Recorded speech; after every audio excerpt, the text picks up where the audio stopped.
Shalom, Ibu Bapak, Saudara-saudaraku, keluarga besar GKI Marta Dirja Purwokerto, maupun para sahabat GKI Marta Dirja di berbagai tempat dan di berbagai kota.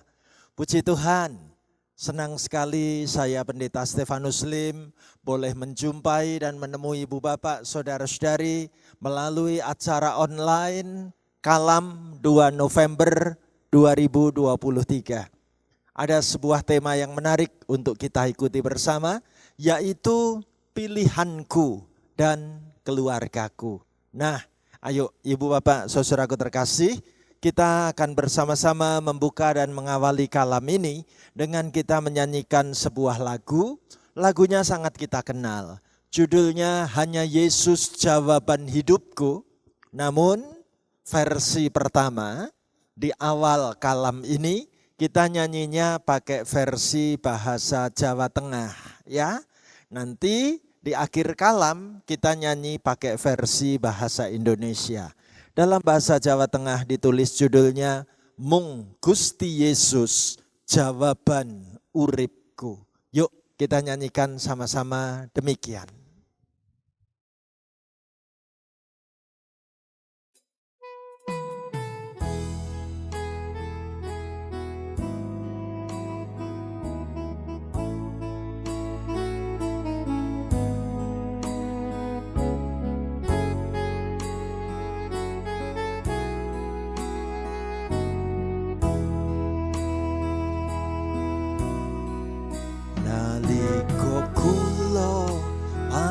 Sayem mung pinanggih Gusti Yesus nalika kula pados katentreman namun pinanggih ing Gusti Yesus tanono kang bisa nglipur aku tanono kang bisa nulung aku. Gusti Yesus jawaban uripku. Sareng Gusti atiku ayem senadyan urip ana nang pepeteng. Sareng Gusti atiku tentrem senadyan urip ora mesti seneng tanono kang bisa nglipur aku tanono kang bisa nulung aku mung Gusti Yesus jawaban uripku.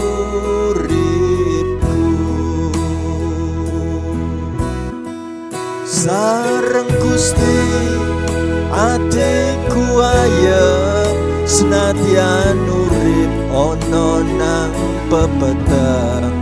Sareng Gusti atiku tentrem senadyan urip ora mesti seneng tanono kang bisa nglipur aku tanono kang bisa nulung aku. Gusti Yesus jawaban uripku.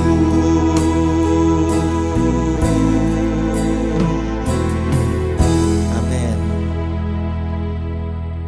Mari bersama-sama kita awali dalam doa pembuka demikian. Terima kasih Tuhan, Engkau boleh menjadi jawaban atas hidup kami. Kami merindukan sabda-Mu. Melalui acara kalam, kami bersyukur dipertemukan kembali melalui kegiatan kuliah Alkitab malam. Tuhan pakai hamba-Mu, melayankan dan memberitakan firman-Mu. Tuhan memberkati kami semua, belajar mengenal tentang arti sabda firman-Mu. Terima kasih Tuhan, berbicaralah kepada kami. Kami mau belajar untuk setia mengiring Tuhan dan menentukan pilihan keputusan yang tepat untuk kami selalu mengiring Tuhan sampai selama-lamanya. Di dalam nama Tuhan Yesus, acara kalam ini kami doakan diberkati Tuhan. Haleluya. Amin. Ibu bapak, saudaraku terkasih, mari kita belajar sebuah tema yang menarik tentang pilihanku dan keluargaku. Dari kitab Yosua 24 ayat 14 dan ayat yang ke-15. Karena hanya 2 ayat, saya mau mengajak ibu bapak, saudara-saudari ikut membaca mengucapkan firman Tuhan bersama-sama dengan saya ya. Yuk kita baca Yosua pasal 24 ayat 14 dan ayat 15 begini. Oleh sebab itu, takutlah akan Tuhan dan beribadahlah kepadanya dengan tulus ikhlas dan setia.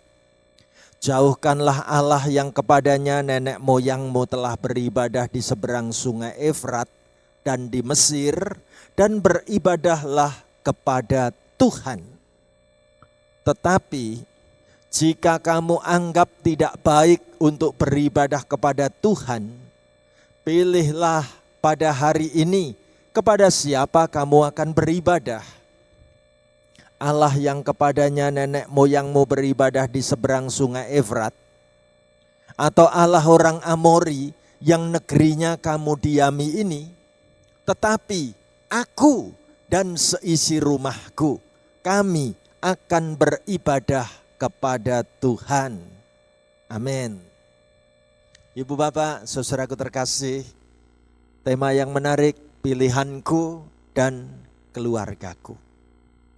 Saudaraku, bicara soal menentukan pilihan, menentukan keputusan, pasti berangkat dari pertimbangan dan latar belakang pergumulan yang tidak mudah. Saya mau tampilkan sebuah gambar humor, bagaimana seseorang mau menilai dan menghargai sepasang sandal jepit kepunyaanku ini. Lihat. Walaupun sandal jepitnya sudah tidak utuh, namun digembok, takut kalau hilang ya. Karena sandal jepit ini sudah menemani aku sekian lamanya. Jadi aku gak kepingin kehilangan sandal jepitku. Walaupun belakangnya sudah tidak utuh lagi. Tapi itu sangat nyaman bagiku. Keren ya. Dia memandang sandal jepitnya itu sangat berharga. Sungguh barang yang tidak ingin hilang dalam hidupnya, dan ia menentukan pilihan bagaimana sepasang sandal jepit ini begitu bernilai dan bermakna buat hidupku. Ada lagi zaman ketika handphone pertama kali muncul dulu ya. Bagaimana orang menilai handphone kepunyaannya? Lihat, bapak yang satu ini pasang sabuk ikat pinggang, namun ada kantong untuk wadah handphone di sana, dan nggak main-main ya. Handphone ini bagiku sangat bernilai dan berharga. Takut kalau jatuh atau hilang, makanya wadahnya aku pasang gembok. Cuman saya membayangkan ya, andai kata ada telepon apa ya masih sempat keburu buka gemboknya gitu ya. Nah ibu bapak saudaraku terkasih, itulah nilai barang yang dianggap sebagai milik yang begitu berharga. Pertanyaan saya di awal kalam ini, apakah pilihan menjadi Kristen itu juga sangat berharga dan bernilai dalam hidup kita? Ayo kita belajar dari kitab Yosua 24 ayat 14 dan ayat 15. Kita baca bareng-bareng firman Tuhan begini ya. Oleh sebab itu, takutlah akan Tuhan dan beribadahlah kepadanya dengan tulus ikhlas dan setia. Jauhkanlah Allah yang kepadanya nenek moyangmu telah beribadah di seberang sungai Efrat dan di Mesir, dan beribadahlah kepada Tuhan. Tetapi jika kamu anggap tidak baik untuk beribadah kepada Tuhan, pilihlah pada hari ini kepada siapa kamu akan beribadah. Allah yang kepadanya nenek moyangmu beribadah di seberang sungai Efrat, atau Allah orang Amori yang negerinya kamu diami ini, tetapi aku dan seisi rumahku, kami akan beribadah kepada Tuhan. Haleluya. Ibu bapak, saudaraku terkasih, bicara tentang ayat firman Tuhan ini, mau berbicara tentang menentukan keputusan iman. Ya. Bagaimana Yosua yang sudah berhasil membawa bangsa Israel masuk ke negeri Kanaan, melanjutkan kepemimpinan Musa, sekarang Yosua ingin menyampaikan pidato perpisahannya. Yosua mau mengungkapkan isi hatinya. Saat sudah memasuki negeri Kanaan, saat sudah berhasil disertai Tuhan untuk berada di negeri perjanjian, Yosua berpidato di depan umat Israel. Sekarang takutlah akan Tuhan. Sekarang tetap terus beribadahlah kepada Tuhan dengan tulus, ikhlas, dan setia. Menarik sekali. Yosua menyampaikan pilihan.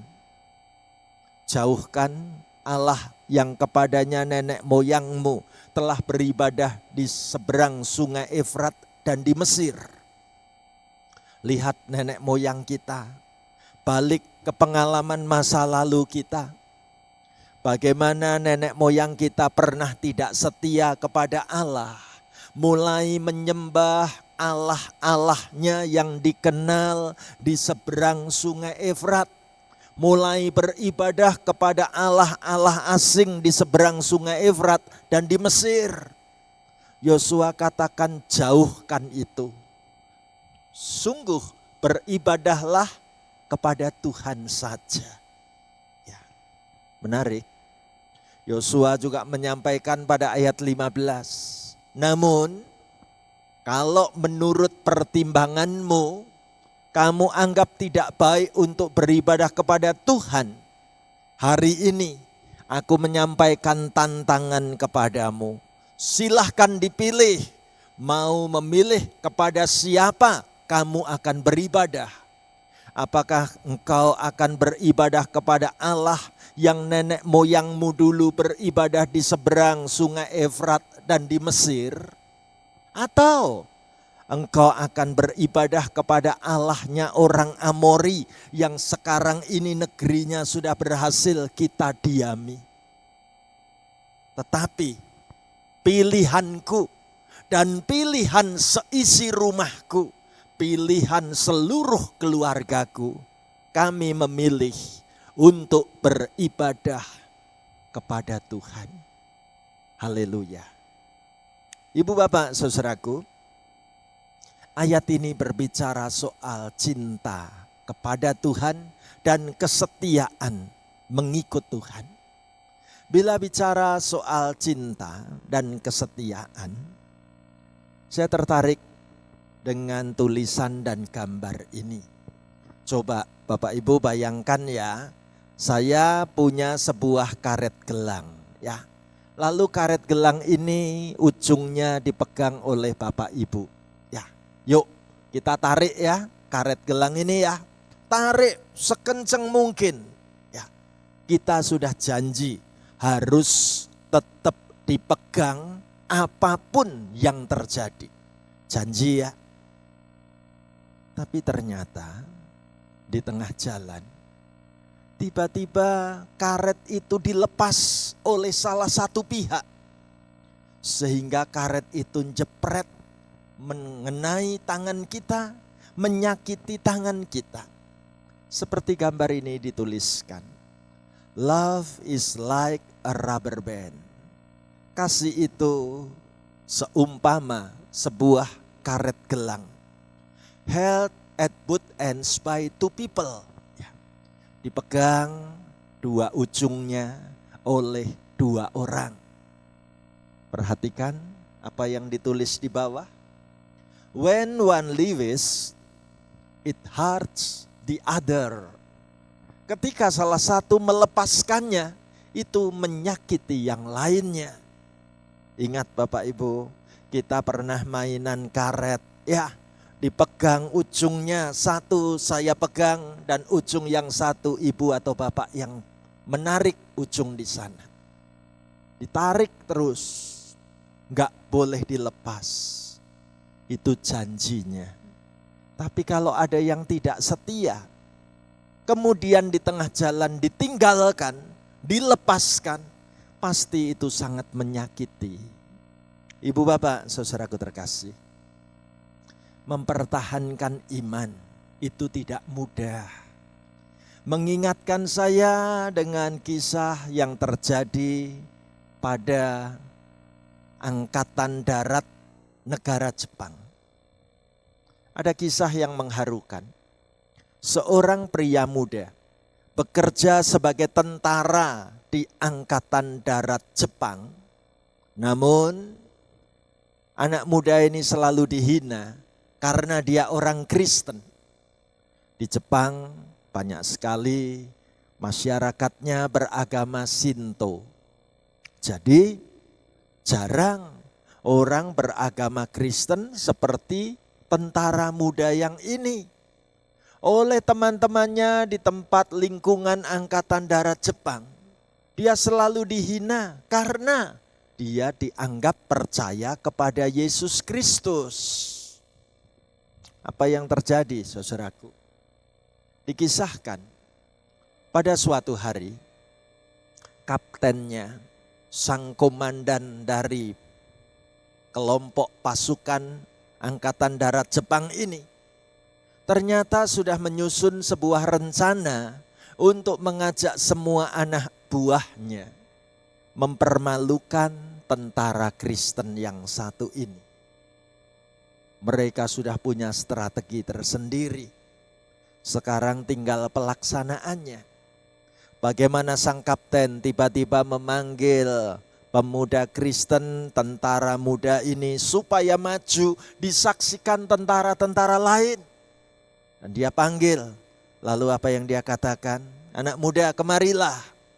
Ayo, ambil kunci mobil jeepku ini. Sekarang parkirkan mobil jeepku di depan barisan tentara ini. Ibu bapak, saudaraku, apa yang terjadi? Tentara muda ini menjawab dengan jujur, maaf kapten, saya tidak bisa menyetir mobil. Apa yang terjadi?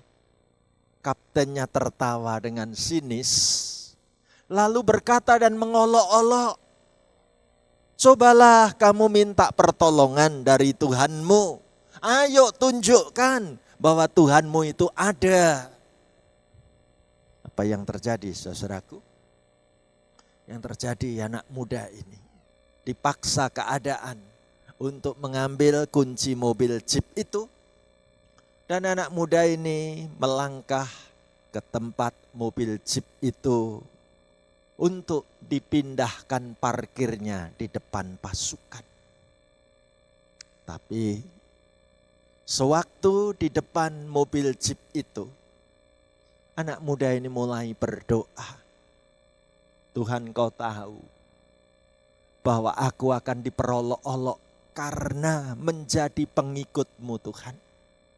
Tuhan tolong aku, beri aku kemampuan untuk memindahkan jeep ini parkir di tempat dengan baik. Apa yang terjadi? Anak muda ini segera naik jeep itu. Lalu mobil itu ternyata puji Tuhan berhasil untuk dibawa ke tempat parkir yang ditentukan dengan sangat baik. Parkir mobil yang sangat sempurna seperti di tempat yang kapten itu menginginkannya. Begitu anak muda ini keluar dari mobil jeep tersebut, dia kaget karena melihat teman-teman pasukan tentara itu semua menangis termasuk kapten yang menugasi pun ternyata menangis. Anak muda ini bingung. Aku disuruh mindah parkir mobil, sudah aku lakukan, kok semua teman-temanku menangis. Bahkan pimpinanku, komandanku kok juga menangis. Ada apa ini? Apa yang terjadi, saudaraku? Tiba-tiba tentara Kristen yang satu ini mendengar semua teman-temannya mengatakan, kami mau ikut melayani Tuhanmu. Pasti tentara muda ini kaget, lalu bertanya-tanya, apa yang terjadi teman-teman? Sang kapten yang saat itu menangis berlinangan air mata, mengajak tentara muda ini membuka bagian kap mesin jeep tersebut. Lalu ditunjukkan kepada anak muda ini, mobil jeep ini sebenarnya akinya sudah kami ambil. Mobil ini menurut teori nggak bakal bisa dinyalakan mesinnya. Nggak mungkin bisa bergerak pindah. Itu yang membuat mengapa kami mengambil keputusan. Kami ingin mengikut Tuhan Yesusmu. Ibu bapak, saudaraku, menentukan pilihan iman dan mengajak keluarga kita tetap beriman adalah ajakan yang menarik dari Kalam saat malam hari ini. Saya ingin menutup dengan sebuah kisah cerita yang mengharukan tentang sosok laki-laki yang gagah dan tinggi besar ini. Siapa dia? Dunia mengenalnya bernama Ron Heiki. Ya. Kalau lihat perawakannya, memang Ron Heiki ini dikaruniai Tuhan kemampuan olahraga yang hebat. Sejak dulu selalu mengharumkan nama sekolah lewat perlombaan-perlombaan olahraga apapun. Ron Heiki pasti akan menang, pulang bawa medali. Karena memang kemampuan olahraganya hebat. Ya. Saking senengnya olahraga. Pada saat Ron Heiki umur 18 tahun, Ron Heiki mau belajar olahraga berselancar, yaitu naik papan untuk mengikuti gulungan ombak di pinggir laut. Tapi apa yang terjadi, saudaraku? Yang terjadi di dekat pantai itu ada banyak batu-batu karang. Dan Ron Heiki nggak pernah menyangka kalau tiba-tiba terjadi perubahan cuaca sehingga ada gelombang badai yang menggulung tubuh Ron Heiki.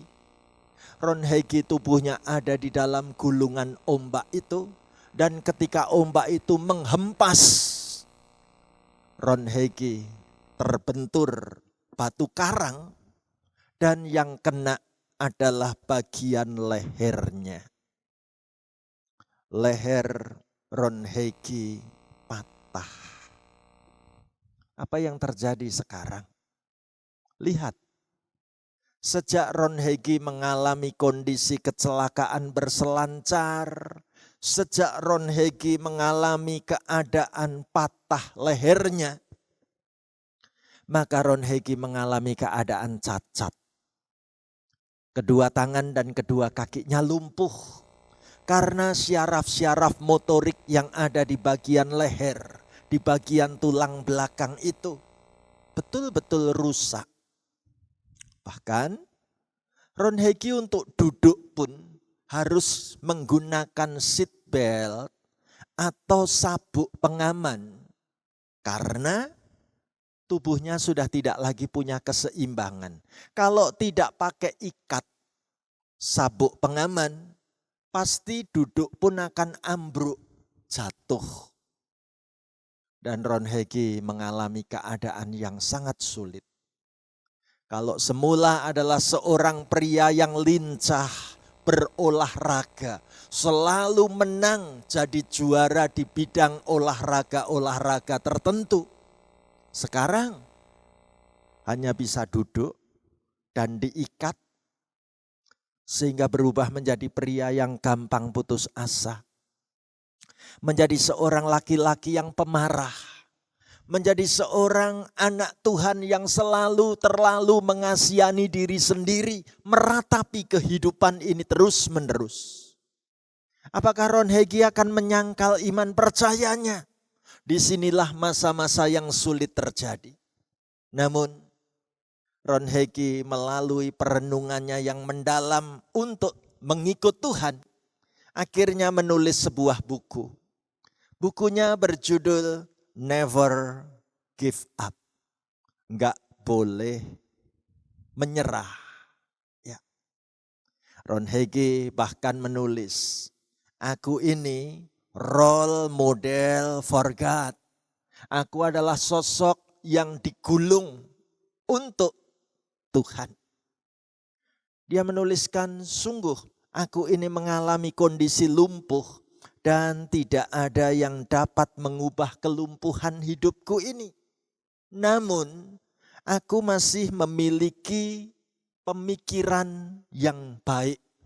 Pikiran yang belum lumpuh dan tidak lumpuh. Dan aku masih bisa mengkomunikasikannya. Aku dapat menjangkau banyak orang lain yang juga sedang terluka seperti diriku. Itu cita-citanya Ron Hegi.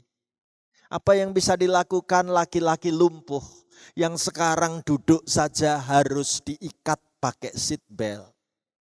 Saudaraku, dunia mengenal Ron Hegi masa kini terkagum-kagum. Apa yang sedang dia lakukan? Ron Hegi ini sedang melukis. Katanya tangannya lumpuh. Betul, tangannya lumpuh. Tapi Ron Hegi masih bisa melukis, yaitu dengan mulut.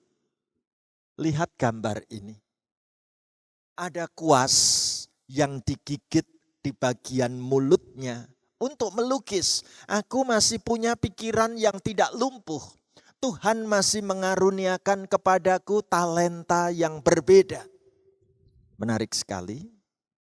Sekarang ini telah dihasilkan lebih dari 1000 karya lukisan mulutnya Ron Hegi.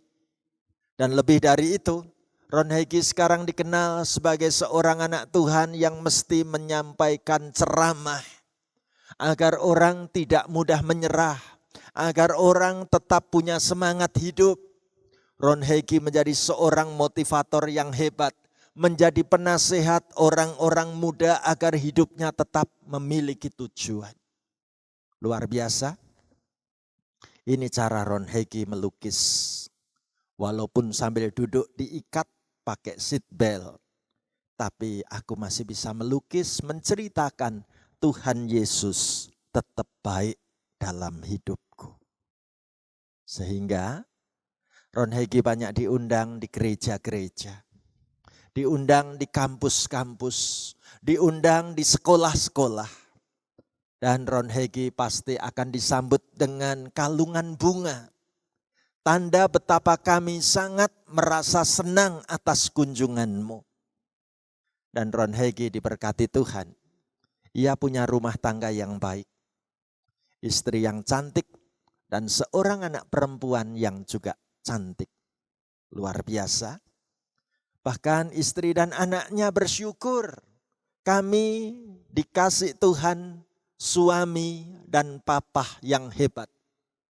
Yang bisa bangkit melawan masa-masa sulit dan sekarang dipakai Tuhan menjadi kesaksian yang luar biasa. Kami akan ceritakan Tuhan Yesus sangat baik dan selalu baik. Luar biasa. Ibu bapak saudaraku, itulah pilihan iman. Sekaligus mengajak keluarga beriman agar tidak goyah. Ibu bapak saudaraku, saya tidak tahu Bapak Ibu saat-saat terakhir ini sedang mengalami kesulitan masalah apa? Namun kita sedang diajak menampilkan iman kita secara konkret. Bahwa aku beriman kepada Tuhan bukan hanya saat hidupku sedang gembira. Bahwa aku sedang mengikut Tuhan juga di masa-masa yang berat dan sulit. Aku mengikut Tuhan bukan hanya di saat bisa tertawa gembira, tapi juga di saat hidupku bercucuran air mata. Saudaraku, ini bukan sekedar pilihan diri kita, tetapi ayo kita belajar seperti Yosua, mengajak seisi keluarganya dan mengatakan kepada siapapun, aku dan keluargaku, seisi rumahku, kami akan beribadah kepada Tuhan. Ibu bapak saudaraku, mulai hari ini jangan biarkan seorang pun anggota keluarga kita menjauhkan diri dari Tuhan. Mulai malam ini, kesempatan kalam ini, ayo kita ambil keputusan. Hanya Engkau Yesus, jawaban hidupku. Kita ajak seisi keluarga kita tetap mengiring Tuhan sampai selama-lamanya. Mari kita nyanyikan lagu ini memberkati hidup kita semua. Demikian.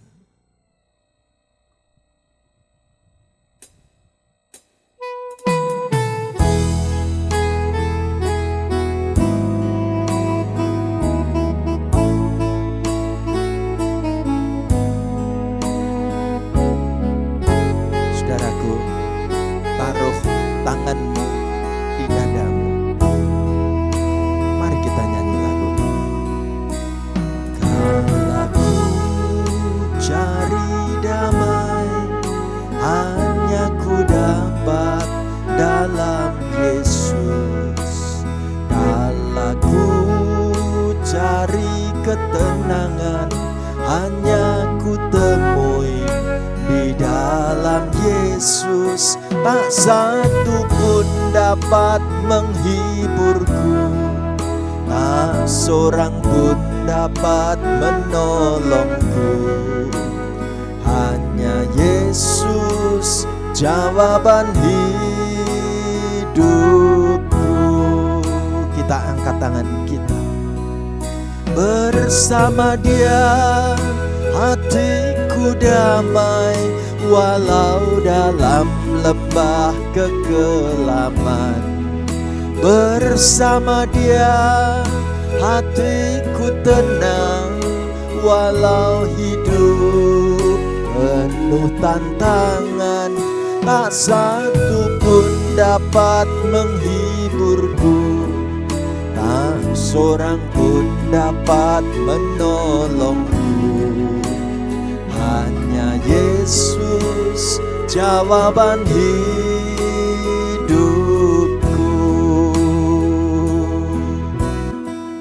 Bersama Dia hatiku damai, walau dalam lembah kekelaman. Bersama Dia hatiku tenang, walau hidup penuh tantangan. Tak satu pun dapat menghiburku, tak seorang pun dapat menolongku. Hanya Yesus jawaban hidupku.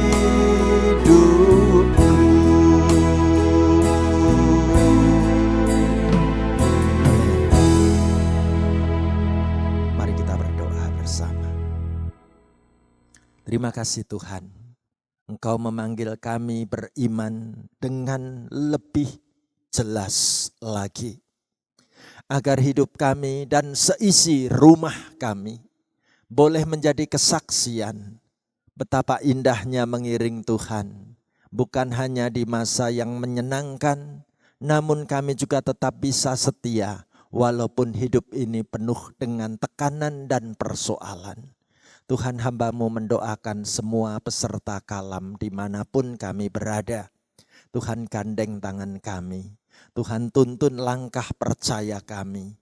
Tuhan, memberkati hidup kami dan seisi keluarga kami satu persatu, agar kami tetap bisa bertahan menghadapi masa-masa sesulit apapun. Terima kasih Tuhan untuk kesempatan kami merenungkan sabda firman-Mu saat ini. Tuhan, Kau yang akan menuntun perjalanan iman kami selanjutnya. Masa depan kami ada di dalam penyertaan tangan-Mu. Kami bersyukur untuk kalam yang kami ikuti hari ini. Diberkatilah kehidupan kami dalam nama Tuhan Yesus. Haleluya. Amin. Ibu Bapak, saudaraku terkasih, demikianlah acara kalam kita hari ini. Tetap sehat, semangat, setia, mengiring Tuhan bersama seisi keluarga kita. Sampai kita bertemu kembali. Amin.